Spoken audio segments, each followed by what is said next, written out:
Bonjour, bonjour Virginie Salicetti-Vartagnan. Bonjour. Bon, alors, si nous avons invité aujourd'hui notre journal de la santé, c'est parce que vous avez écrit un livre que l'on va montrer d'ailleurs, qui s'appelle Le jeûne intermittent. Alors déjà tout un programme. Pourquoi, d'abord, qu'est-ce qui vous a entraîné à faire un livre sur les régimes? Parce qu'il y en a déjà beaucoup. Je crois que déjà vous aviez écrit un premier livre sur le régime cétogène, le régime où on mange plus de graisse que de sucre et qui aide à bien vieillir. Enfin, j'ai un peu schématisé, hein, j'ai un peu schématisé. Et là, vous faites vous nous mettez en livre donc un jeûne intermittent. Alors, c'est quoi le jeûne intermittent? Alors, première question d'abord, pourquoi j'ai écrit sur le jeûne intermittent? Parce que c'est un régime. Moi, je ne l'appelle pas ça un régime, j'appellerais plutôt ça un mode alimentaire. Mais c'est vrai qu'on en parle beaucoup depuis quelques mois et je me suis décidée à le tester pour perdre 2-3 kilos que j'ai accumulé pendant les différents confinements. Et le jeûne intermittent, donc, est plus une méthode alimentaire qu'un régime. Pourquoi? Parce que il y a peu de restrictions alimentaires, c'est plutôt des restrictions caloriques. Il n'y a pas d'aliments interdits. Et le jeûne intermittent consiste à alterner une phase alimentaire avec une phase de jeûne. Alors après, il Alors, existe plusieurs jeûnes. oui, parce que le jeûne absolu, c'est un peu compliqué, hein. Le jeûne pendant plusieurs jours, c'est un peu compliqué. Absolument, le jeûne absolu, c'est très restrictif. Alors que là, avec un jeûne intermittent, en alternant des phases alimentaires avec des phases de jeûne, c'est beaucoup plus facile. Et sachant qu'il y a plusieurs méthodes, il y a quand même celle que moi j'ai testée, qui est la plus simple à appliquer, quel que soit votre mode de vie, j'ai envie de dire, que vous soyez sportif, que vous soyez sédentaire, que vous ayez une vie sociale importante ou pas. La méthode 16-8 est la plus facile à adopter, sachant que vous pratiquez en fait une phase de jeûne de 16 heures et vous pratiquez une phase alimentaire de 8 heures. Alors, Alors, en pratique, je fais quoi alors? En pratique, on y va. en pratique, avec cette méthode-là, vous jeûnez pendant 16 heures. C'est-à-dire que si vous souhaitez sauter le petit déjeuner, parce qu'il va falloir faire un choix, ou vous éliminez le petit déjeuner, ou vous éliminez le dîner. Si vous souhaitez éliminer le petit déjeuner, vous faites votre dernier repas à 20 heures et le lendemain, vous faites le repas suivant à midi.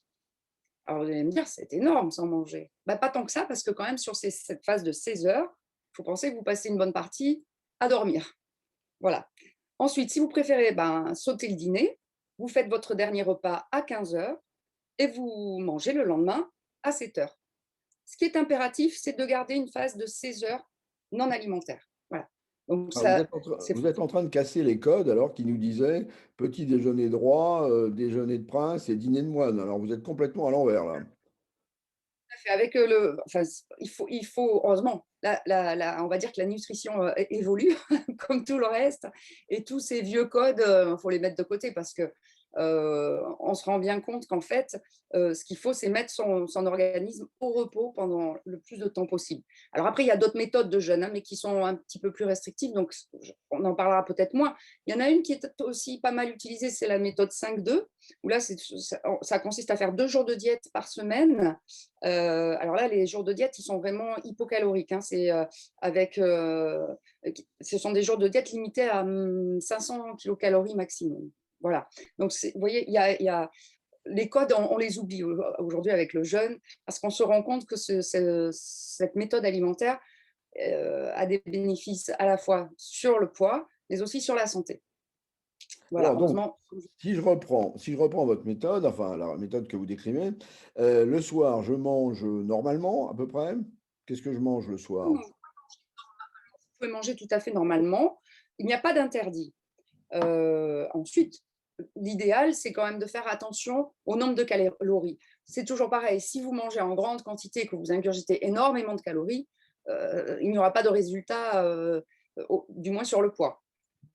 Que moi, je préconise, et je ne suis pas la seule, c'est vraiment de manger un peu de tout, mais en petite quantité, sans trop exagérer. Si ça vous fait plaisir de finir sur une note sucrée, vous pouvez, mais en petite quantité. Attention, là, je parle bien de la méthode 16-8, hein.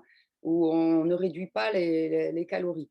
C'est pour ça que c'est la plus facile, j'en reviens toujours à la même chose, c'est vraiment la plus facile à adopter et on obtient vraiment des résultats aussi bien sur la perte de poids que sur le santé et le bien-être. Alors donc je reste la nuit sans manger, donc je n'absorbe rien et le matin au petit déjeuner, j'ai droit à un café ou pas à mon thé ou Si vous sautez le petit déjeuner, vous avez le droit de boire, mais absolument pas de manger. C'est-à-dire, il faut vraiment, pendant ces 16 heures de jeûne, ne pas manger.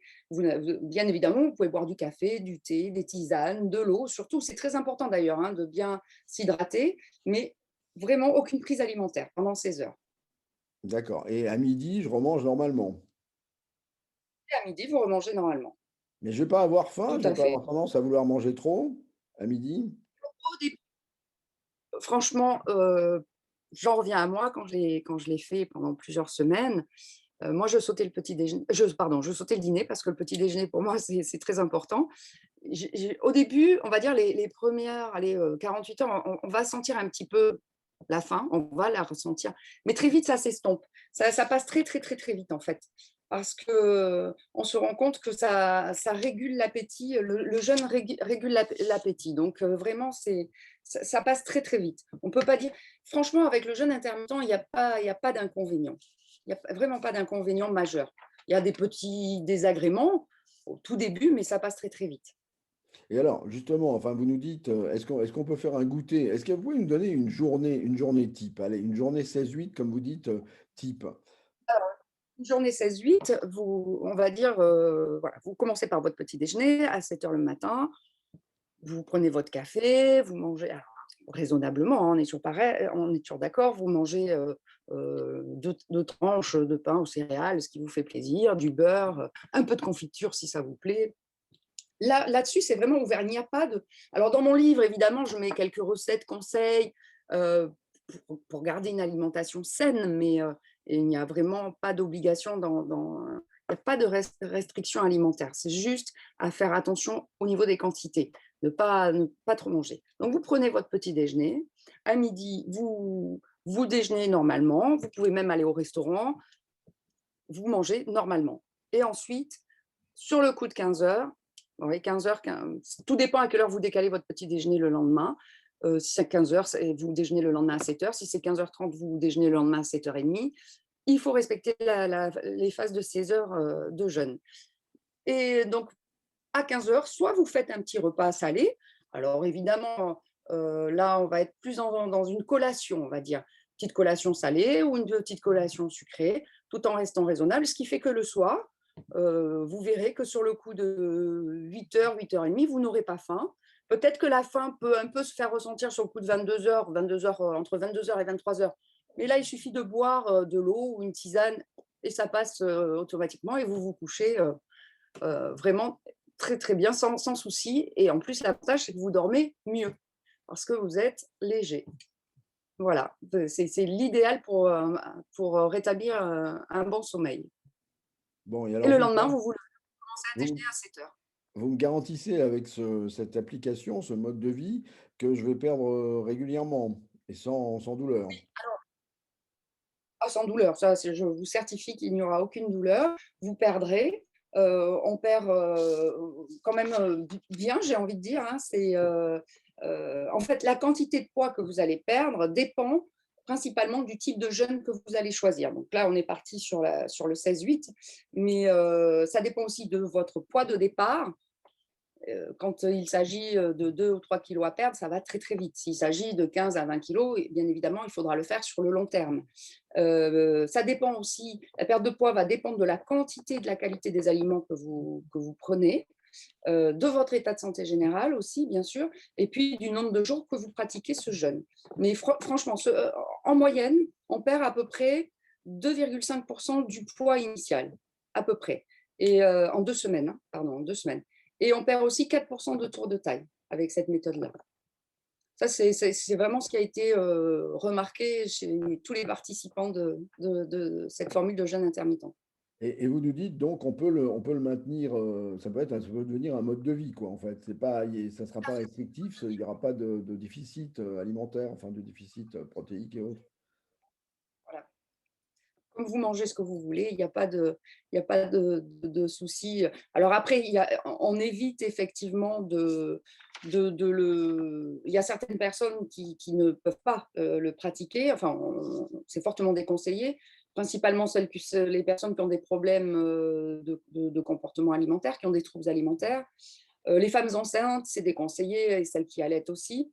Euh, Celles qui sont en sous-poids, ça arrive aussi.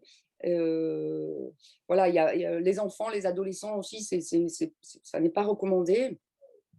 Mais chez les adultes en bonne santé et qui ont quelques kilos à perdre, c'est très facile et très bien. Eh bien, écoutez, merci beaucoup Virginie Salicetti-Vartagnan. On prend rendez-vous dans 2 mois et si jamais ça n'a pas marché, attention, hein. Alors, en tout cas, pour en savoir plus, nous conseillons à nos auditeurs de lire votre livre qui s'appelle Le jeûne intermittent, une nouvelle approche de la minceur et qui est paru aux éditions Alpen. Merci beaucoup Virginie. Merci à vous, Jacques. Merci. Au Bonne revoir. journée.